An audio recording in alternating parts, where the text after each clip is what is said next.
Hello everyone, नमस्कार। एक बार फिर से आप सभी का बहुत बहुत स्वागत है लोदाई क्लासेस के बीए प्लेटफॉर्म पर। दोस्तों, व्यक्तित्व विकास BA second year, BA, BSc, BCom second year के अंतर्गत व्यक्तित्व विकास वाला एक वोकेशनल कोर्स के रूप में आपके सिलेबस में एक सब्जेक्ट इंक्लूड किया गया है। तो इस सब्जेक्ट के आज जितने भी महत्वपूर्ण क्वेश्चन हो सकते हैं उन पर हम चर्चा करने जा रहे हैं। तो ऐसे ही 15 महत्वपूर्ण प्रश्नों को देखेंगे और वो भी आंसर के साथ में। जी हां दोस्तों, इसकी आंसर शीट भी मैं आपको प्रोवाइड करूंगा। तो कहां से लेनी है, कब मिलेगी, कैसे मिलेगी, ये सब कुछ मैं आपको सेशन के लास्ट में बताने वाला हूं। आइए शुरू करते हैं अपना आज का सब्जेक्ट। आज के सब्जेक्ट का मॉडल पेपर 2024 के एग्जाम के लिए, जो कि हिंदी और इंग्लिश दोनों ही मीडियम में कंटेंट के साथ में आपके सामने प्रस्तुत है।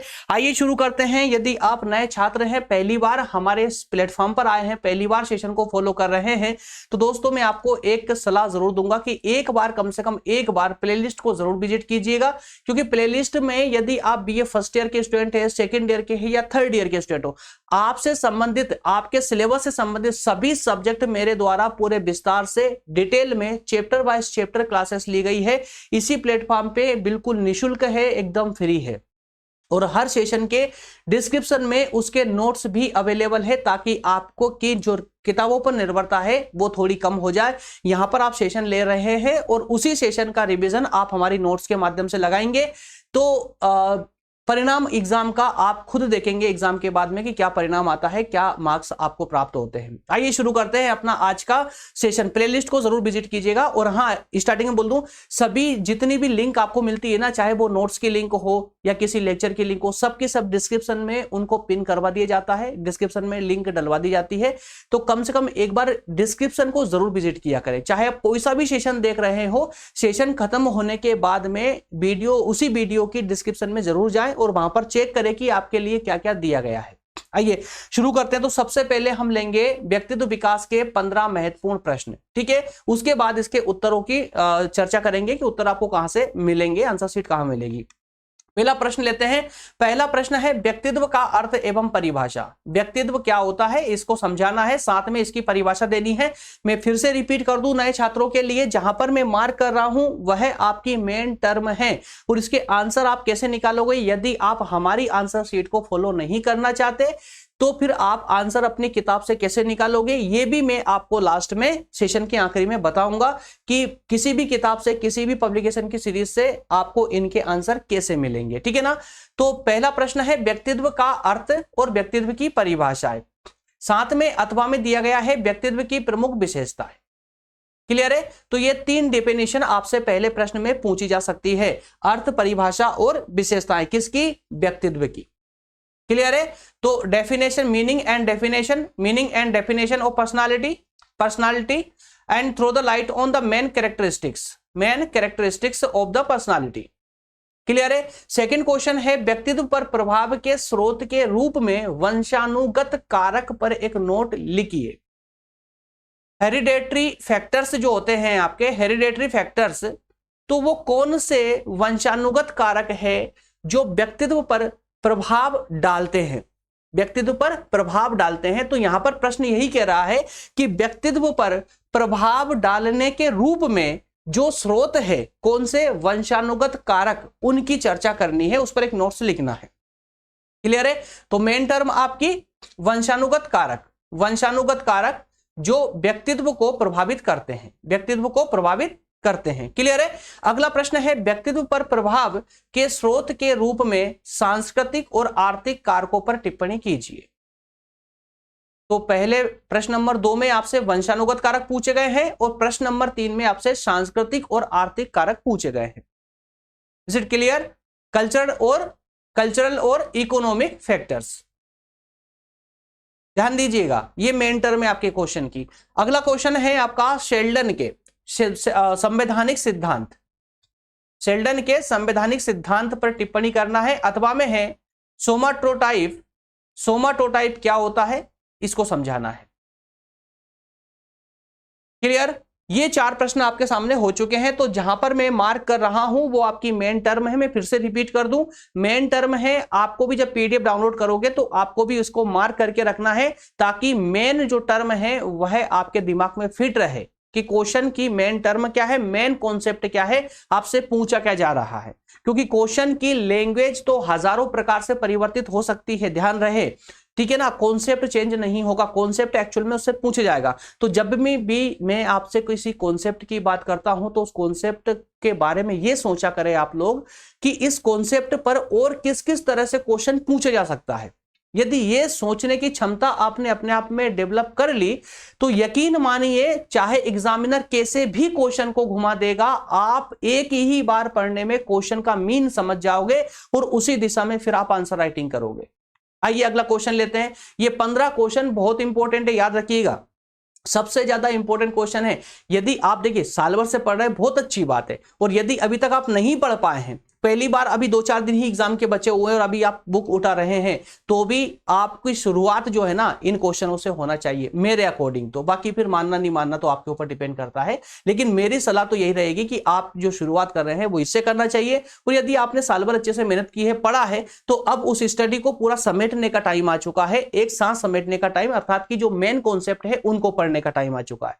तो भी आपको इन 15 क्वेश्चनों पर फोकस करना चाहिए। चलिए अगला क्वेश्चन लेते हैं। अगला क्वेश्चन है व्यक्तित्व के 5 कारक मॉडल पर लेख लिखिए। व्यक्तित्व के 5 मॉडल बताना है आपको, कारक मॉडल, ठीक है, 5 फैक्टर बताने हैं आपको, 5 फैक्टर मॉडल बताना है। बात समझ आई? किसके? पर्सनालिटी के। नेक्स्ट क्वेश्चन है आत्मनियंत्रण। मेन कॉन्सेप्ट है आपका आत्मनियंत्रण। आत्मनियंत्रण और आत्मनियंत्रण के अलावा आत्मनियंत्रण का महत्व और इसकी 3 आदतें, कम से कम 3 आदतें, 3 आदतों के साथ में 3 कॉन्सेप्ट आपके कंप्लीट हो जाते हैं। सेल्फ कंट्रोल एक कॉन्सेप्ट है आपका, सेल्फ कंट्रोल। दूसरा है आपका इसमें इंपॉर्टेंस और इसकी 3 हैबिट्स। ये 3 कॉन्सेप्ट आपसे पूछे गए हैं। क्लियर है? चलिए क्वेश्चन नंबर 7 है लचीलापन क्या है। लचीलापन क्या है? फ्लेक्सिबिलिटी क्या होती है? फ्लेक्सिबिलिटी क्या होती है? Main concept. इसके बाद में इसके प्रकार बताने हैं आपको, टाइप बताना है, टाइप ऑफ फ्लेक्सिबिलिटी, और इसके बाद में इसके कारण बताने हैं, रीजन बताना है। क्लियर है? Reason for flexibility.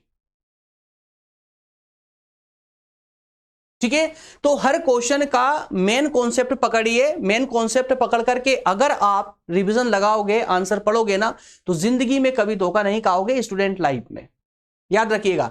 चलिए नेक्स्ट क्वेश्चन लेते हैं। क्वेश्चन नंबर 8 है आत्मसम्मान। आत्मसम्मान, सेल्फ स्टीम, क्या होता है आत्मसम्मान और ये महत्वपूर्ण क्यों है, साथ ही साथ में इसके प्रकार आपको बताना है। ठीक है, आत्मसम्मान क्या है, आत्मसम्मान क्यों आवश्यक है या क्यों महत्वपूर्ण है, साथ ही साथ में इसके कितने प्रकार है, प्रकार बताने हैं। इसके अलावा अथवा में दिया गया है आत्मसम्मान को प्रभावित करने वाले कारक, उन फैक्टर्स के बारे में आपको बताना है जो आत्मसम्मान को इफेक्ट करते हो, जो आत्मसम्मान को इफेक्ट करते हो। क्लियर? चलिए नेक्स्ट क्वेश्चन लेते हैं। क्वेश्चन नंबर 9 है, एक सिंपल सा प्यारा सा क्वेश्चन है, लेकिन बहुत पढ़ोगे तो भी बहुत अच्छा लगेगा क्वेश्चन आपको। एक विचारधारा है कुल मिलाकर के। तो प्रोफेसर प्रो सोशल बिहेवियर के नाम से क्वेश्चन आपसे पूछा गया एग्जाम में कई बार। प्रो सोशल बिहेवियर क्या होता है, इसको आपको समझाना है। तो प्रो सोशल बिहेवियर विस्तार डिटेल तो क्या, एक पेज में लगभग इसका आंसर हो जाएगा, है ना। बहुत इजी क्वेश्चन है, बहुत इजी टर्म है। चलिए क्वेश्चन नंबर 10 लेते हैं। क्वेश्चन नंबर 10 है एक पारस्परिक संबंध। एक पारस्परिक संबंध क्या होता है, साथ ही इसके कितने टाइप होते हैं, कितने प्रकार होते हैं, अथवा में है पारस्परिक संबंध को प्रभावित करने वाले कारक। कितनी टर्म होगी दोस्तों? 3 टर्म हो चुकी है। इंटरपर्सनल रिलेशनशिप क्या होती है, इसके बाद इसके टाइप, इंटरपर्सनल रिलेशनशिप के टाइप और फैक्टर, कौन से फैक्टर जो इसको अफेक्ट करते हैं, इंटरपर्सनल रिलेशनशिप को अफेक्ट करने वाले फैक्टर। ये मुख्य 3 टर्म है आपकी। चलिए अगला क्वेश्चन लेते हैं। क्वेश्चन नंबर 11 है कार्यस्थल पर पारस्परिक संबंध क्यों होना चाहिए। कार्यस्थल पर पारस्परिक संबंध क्यों होना चाहिए। वर्क प्लेस जो होता है, वर्क प्लेस पर पारस्परिक संबंध क्यों होना चाहिए, इंटर रिलेशनशिप क्यों होना चाहिए, ये बताना है, मतलब इसकी आवश्यकता बतानी है। कुल मिलाकर के पारस्परिक संबंधों की आवश्यकता कहां पर? कार्यस्थल पर, वर्क प्लेस पर। अथवा में दिया गया है कि कर्मचारियों को एक दूसरे के प्रति सौहार्दपूर्ण होने की आवश्यकता क्यों है? तो ये प्रश्न सेम ही हो जाएगा, सौहार्दपूर्ण। देखिए, कर्मचारियों का एक दूसरे के प्रति सौहार्दपूर्ण होना मतलब कि पारस्परिक संबंध रखना। अब कर्मचारी कहां पर कार्य करेंगे? वर्क प्लेस पर, कार्यस्थल पर।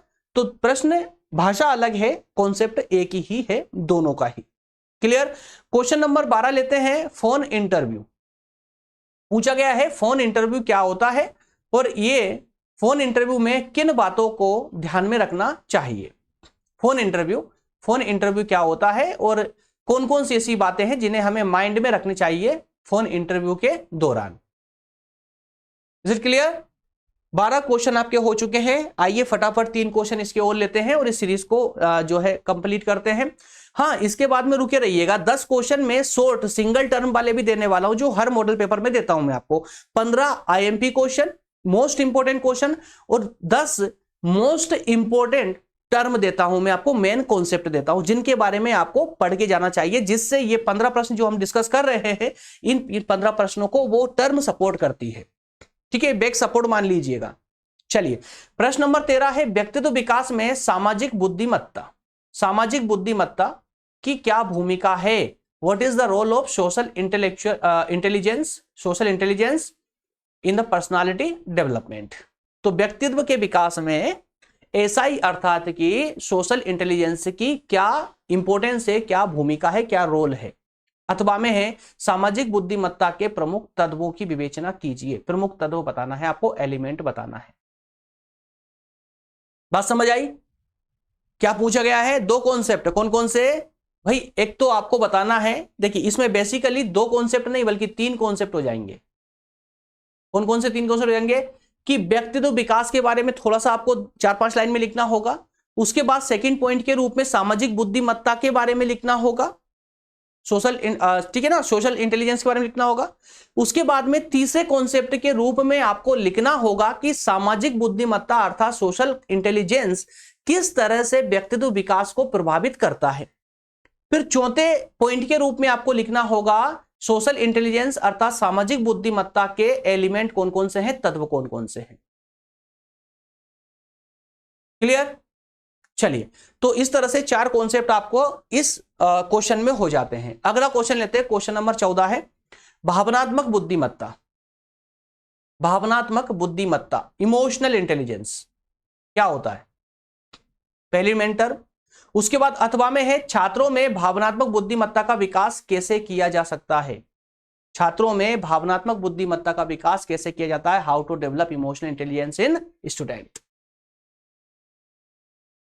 क्लियर? चलिए, नेक्स्ट और लास्ट क्वेश्चन लेते हैं इस 15 क्वेश्चन वाली सीरीज का। आध्यात्मिक बुद्धि क्या है? अथवा में है, आध्यात्मिक बुद्धि को सीखने और विकसित करने की विधियां कौन कौन सी हैं? आध्यात्मिक बुद्धि क्या है और इसे सीखने और विकसित करने की विधियां कौन कौन सी है? What is the spiritual intelligence क्या होता है और इसकी मेथड क्या है, मेन मेथड क्या है किसकी? सीखने की, लर्निंग और डेवलप करने की। क्लियर? तो ये 15 क्वेश्चन आपके खाते में आ चुके हैं, क्रेडिट कर दिए गए हैं। इन 15 क्वेश्चनों पर तैयारी आप बेहतर तरीके से करेंगे, मुझे पूरी उम्मीद है, क्योंकि परसों नरसों ही अब आपके एग्जाम होने वाले हैं। तो जिन्होंने अभी तक नहीं पढ़ा हो, कृपया करके, यदि कल परसों भी एग्जाम है ना, तो भी आप रात भर में इन क्वेश्चनों की तैयारी कर सकते हैं। और हाँ, स्पष्ट रूप से मैं आपको स्टार्टिंग में बता दूं, अभी भी आंसर शीट पर हमारी टीम काम कर रही है, इसकी आंसर शीट बना रही है। आंसर शीट बनने में चूंकि समय लगता है, तो आंसर शीट का काम चल रहा है। जैसे ही कंप्लीट होगी मैं अपलोड करवा दूंगा। हैंड टू हैंड अपलोड नहीं हो रही है, सो थोड़ा सा समय लग रहा है, लेकिन हो जाएगा। जल्दी करवाने की कोशिश कर रहा हूं मैं, लगे हुए हैं, काम कर रहे हैं, काम हो जाएगा। वैसे ही मैं अपलोड करवा दूंगा, ठीक है ना। लेकिन यदि आपके एग्जाम हो सकता है कि कल मॉर्निंग में ही हो, क्योंकि यूनिवर्सिटियां बहुत सारी है, अलग अलग यूनिवर्सिटी अपने अकॉर्डिंग चलती है, अपने अनुसार एग्जाम लेती है। बात समझ आ रही ना? तो इस कारण से हो सकता है कल आपका एग्जाम हो या परसों आपका एग्जाम हो और किसी कारण से आंसर शीट आप तक नहीं पहुंच पाई, तो उस केस में आप क्या करोगे? तो उस केस में आप इनके आंसर कैसे निकालोगे, ये बात थोड़ा सा ध्यान से सुन लीजिए। मैं यहीं पर एग्जांपल लेकर के बता देता हूं। देखिए, मान लेते हैं कि कोई एक क्वेश्चन है एक क्वेश्चन है जिसमें 3 कॉन्सेप्ट पूछे गए हैं, जैसे व्यक्तित्व के आयाम पूछ लिए गए हैं, एक टर्म आपकी ये हो चुकी है। दूसरी टर्म हो गई मानवतावादी दृष्टिकोण। तीसरी टर्म है जंग के अनुसार मानव के स्तर, मानव के स्तर, मानस के स्तर, जंग के अनुसार मानस के स्तर। मान लेते हैं क्वेश्चन है जिसमें 3 टर्म पूछी गई है। तो अब आपको ये प्रश्न सेम टू सेम प्रश्न आपको अपनी किताब या सीरीज में ढूंढने की जरूरत नहीं है। आप क्या करेंगे, उस क्वेश्चन में जहां जहां मैंने मार्क किया है उस क्वेश्चन की उस टर्म को लेंगे और उस टर्म को अपनी बुक में ढूंढेंगे कि वो टर्म कहां पर दी गई है, या आपकी सीरीज जो है वो टर्म कहां दी गई है। वो हो सकता है आपको लघुत्तरी प्रकृति के प्रश्नों में मिले या दीर्घ प्रकृति के प्रश्नों में मिल जाए। अब मान लें कि दोनों में ही अगर ये टर्म नहीं मिल रही हो तो आप उस केस में क्या करोगे, गूगल पर सर्च करोगे, वो टर्म गूगल पर 100% मिल जाएगी। तो वहां से आप नोट डाउन कर ले या स्क्रीनशॉट लेकर के रख ले, जैसा भी आपको उचित लगे।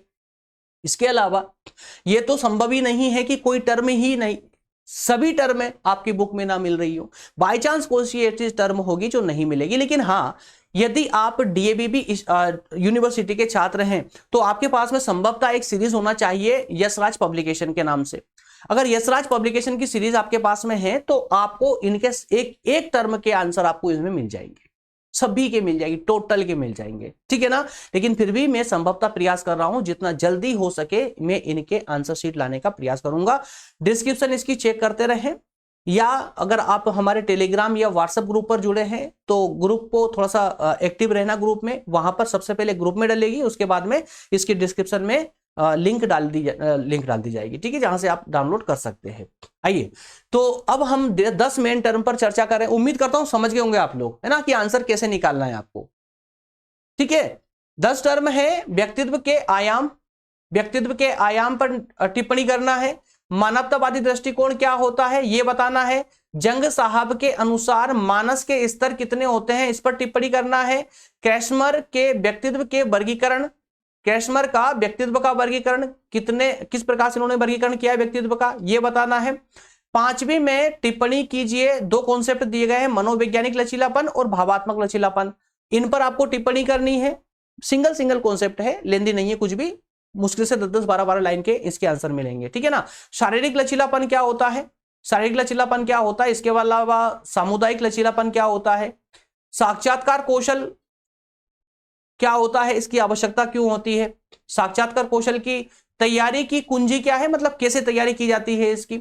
आखिरी है आध्यात्मिक बुद्धिमत्ता का इंपॉर्टेंस, आध्यात्मिक बुद्धिमत्ता की आवश्यकता, ठीक है। तो ये 10 टर्म भी जो है आप संभाल करके रखिए। इन 10 टर्म जो मैंने दी है अभी, इन 10 टर्म पर भी आप फोकस करेंगे, और अगर इतना कर लेते हो ना दोस्तों तो यकीन मानिए पेपर बहुत ही प्यारा जाएगा। कोई क्वेश्चन संभवतः ऐसा नहीं होगा जो आप करके ना आ पाए, एग्जाम में संभवतः करके आ पाते हैं। हाँ, एक बात मैं आपके साथ शेयर करना चाहता हूं, कल भी सोच रहा था, ये परसों की घटना है, लेकिन कल भी सोच रहा था, परसों भी सोचा, लेकिन भूल जाता हूं मैं लेक्चर लेते वक्त। दरअसल एक स्टूडेंट की मेरे पास कमेंट आती है, और शायद फाउंडेशन कोर्स का या किसी का फाउंडेशन कोर्स में ही कोई सब्जेक्ट है, मैं भूल रहा हूं थोड़ा सा, उसमें कमेंट आती है कि सर आपने जो फाउंडेशन कोर्स में जो मॉडल पेपर दिया है उसमें से मुश्किल से 2-3 क्वेश्चन ही भेटे हैं, कोई क्वेश्चन ही नहीं आया। तो हमने उसको स्वीकार किया, क्योंकि हमारे अंदर एक भाव है स्वीकारोक्ति का साहस और सुधार करने की क्षमता। ये 2 सिद्धांत पर हम काम करते हैं हमेशा ही। अगर हमारी गलती होती है हम बिल्कुल एक्सेप्ट करते हैं उसको। तो हमने देखा कि वास्तविक रूप से क्या ऐसा ही हुआ है। तो हमने और स्टूडेंट्स से भी डिस्कस किया, टीम से भी बात की, भाई ऐसा कैसे पॉसिबल हुआ कि कोई क्वेश्चन ही नहीं आया आपके मॉडल पेपर से। अब कैसा कभी होता नहीं है, जो मॉडल पेपर हम तैयार करते हैं सबके सब क्वेश्चन फंसते ही फंसते, क्योंकि हमारी एक स्ट्रेटेजी है, उसके आधार पर हम तैयार करते हैं क्वेश्चनों को। तो उसी यूनिवर्सिटी के अन्य स्टूडेंटों की मेरे पास बाद में कमेंट आती है, और वो कमेंट मैंने यहाँ पर कट नहीं लगाया, नहीं तो मैं दिखाता आप लोगों को। कमेंट आती है, कमेंट में कहा जाता है कि सर आपके इस मॉडल पेपर से 90% प्लस क्वेश्चन फंसे हैं, और एक स्टूडेंट की कमेंट आती है कि सर 50 में से 50 क्वेश्चन आपके फंसे हैं।